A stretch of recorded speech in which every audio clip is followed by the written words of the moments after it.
Naghahanap ba kayo ng makakainan na masarap? Yung maraming side dish at may masarap na cheese? Yung fresh na pork at beef na may kasamang wings? Na around Guagua, Pampanga? Kaya kung naghahanap kayo, baka ito na yung sagot. Kaya tapusin nyo to hanggang dulo. Hi there, friendies! Welcome back to my mini vlog!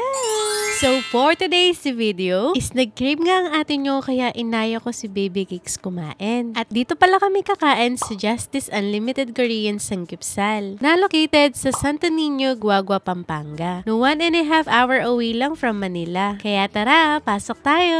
Pagpasok nga namin ay marami na rin ang kumakain at talaga namang dinarayo ang Samgyeopsalan na to. At meron din silang branch sa Bacolor. Kasama pala namin si Ate Ja at si Mima, ang owner ng Justice. Ito nga pala yung menu nila. For as low as 499 pesos ay pwede mo nang ma-enjoy ang unlimited wings, pork and beef, at yung ganito kadami na side dishes. Sobrang solid. At sa mga oras na to ay magluluto na nga tayo dahil nagugutom na nga si Self. Uy!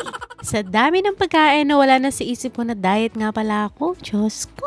Minsan nga lang naman ito kaya sulitin ko na lang din. At habang nagluluto nga ako ay biglang dumating itong chicken wings. Uy! Grabe lamang sa sarap at juicy ang chicken wings nila. Hindi na nga ako nakapag-video at ayan, tapos na rin kami kumain. Grabe lamang ang pinagkainan. Uy! Kaya kung naghahanap kayo ng masarap at affordable na kakainan sa Guagua, Pampanga, pumunta na kayo rito sa Justice Unlimited Korean Samgyeopsal. At meron din pala silang branch sa Bacolor, Pampanga. At ito pala yung Facebook page nila, kaya ano pang inaantay nyo, mag-inquire na kayo.